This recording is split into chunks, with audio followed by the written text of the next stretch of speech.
Finally তুফানের title track একটু আগে ড্রপ করেছে, তো কেমন লাগলো? সম্ভবত কালকে তুফানের সেন্সর হয়, আর সেন্সর সার্টিফিকেট আজকে হাতে পাই, যার কারণে গানটা আজকে ড্রপ করা।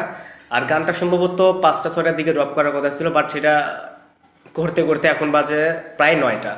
তো যাই হোক, কাল থেকে আই থিঙ্ক এফডিসিতে এই তুফান নিয়েই অনেক আলোচনা হচ্ছে।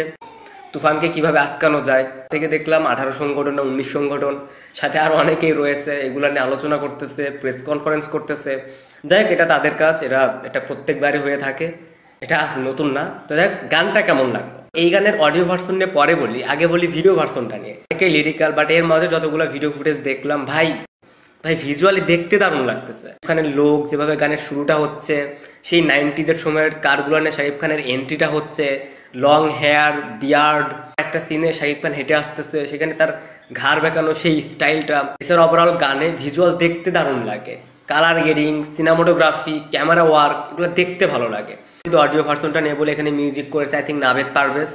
অডিওটাও বেশ ভালো, গানের লিরিক্স মিউজিক এগুলোও বেশ ভালো। এছাড়া আমার কাছে মনে হয়েছে যে গানটা গেয়েছে সেখানে যদি আরেকটু এনার্জি থাকতো তাহলে শুনতে আরেকটু বেটার লাগতো। গানের র্যাপ পার্টটা জোস, সিনেমা হলে এই গানটা শুনতে আরো বেশি ভালো লাগবে। তো আপনাদের কাছে কেমন লেগেছে সেটা অবশ্যই কমেন্টস জানাতে পারেন।